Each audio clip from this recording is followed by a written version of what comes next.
Physical change क्या होता है?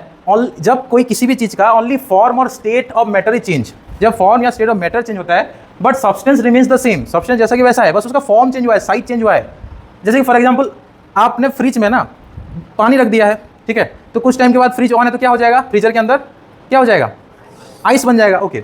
और जब करंट चला गया है, 2-3 घंटा तक करंट चला गया, उसके बाद वहाँ पे देखते हैं तो क्या हो जाता है? वो फिर से पानी हो जाता है, फिर से करंट आता है, तो फिर आधा घंटा बाद फिर से आइस। मतलब वही सेम चीज़ है, बस अपना स्ट्रक्चर चेंज कर रहा है, मतलब फॉर्म चेंज कर रहा है, राइट? सॉलिड से गैस, सॉरी लिक्विड से सॉलिड, सॉलिड से लिक्विड, ऐसे हो रहा है ना, बस इसका फॉर्म ही चेंज हो रहा है, कोई न्यू सब्सटेंस यहाँ पे फॉर्म नहीं हो रहा है। No new substance form. Ice water में कन्वर्ट हो रहा है, इसी वाटर को अगर बाहर हम छोड़ देंगे धूप में तो इवापोरेट हो जाएगा, स्टीम में कन्वर्ट हो जाएगा, और स्टीम ऊपर जाके क्या होता है? फिर स्टीम वाटर जाके ऊपर जाके क्या होता है? वाटर साइकिल का नाम सुना है? वाटर साइकिल, हाँ, वाटर साइकिल का नाम सुना है ना आप लोग? ये जो नाला या नदी है वहाँ से, या फॉर एग्जांपल कोई पॉन्ड है, वहाँ का पानी जो है ये लिक्विड फॉर्म में है, वाटर लिक्विड फॉर्म में है कि नहीं?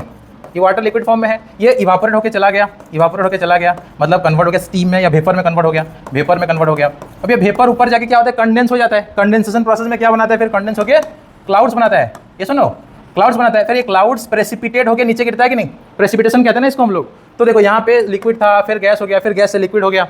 सिमिलरली आइस का टुकड़ा भी बाहर रख दोगे तो सेम वही चीज़ होगा। पहले आइस का टुकड़ा को अगर आप रखते हो तो पहले वो सॉलिड से लिक्विड बनता है, फिर वो इवापोरेट हो जाएगा, फिर नीचे आएगा, फिर फ्रिज में रख दिया तो फिर से वो क्या बन जाएगा? आइस बन जाएगा। तो यहाँ पे क्या हो रहा है कि कोई न्यू सब्सटेंस कुछ फॉर्म नहीं हो रहा है, जो जैसा सब्सटेंस था वही है, बस फॉर्म चेंज हुआ है। लेकिन इसमें क्या होता है?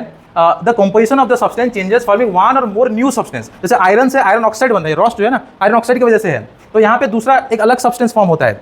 तो दैट्स वाई यहाँ पे फिजिकल चेंज में अगर आप देखते हो तो नॉर्मली ये रिवर्सिबल है, वापस वही फॉर्म में आता है, रिवर्स हो जाता है, आइस से वाटर रिवर्स हो गया यहाँ पे। लेकिन ये नॉर्मली इरिवर्सिबल होता है, आयरन ऑक्साइड फिर से वापस सेम फॉर्म ऑफ आयरन में आपको नहीं मिलेगा, राइट? तो ये चीज़ आप समझ गए ना, फिजिकल चेंजेस क्या होता है, केमिकल चेंजेस क्या होता है। तो हमने जस्ट देखा कि फिजिकल चेंजेस वो चेंजेस होते हैं जो चेंजेस वापस फिर से उसी के फॉर्म में आ जाते हैं या फिर रिवर्सिबल है। केमिकल चेंजेस में कोई न्यू सब्सटेंस फॉर्म हो रहा है, फिजिकल चेंजेस में no new substance are form. ये चीज़ें हमने देखा। अब मुझे बताओ कि जो मिल्क से कर्ड में कन्वर्ट हो रहा है ये किस तरह का चेंज है?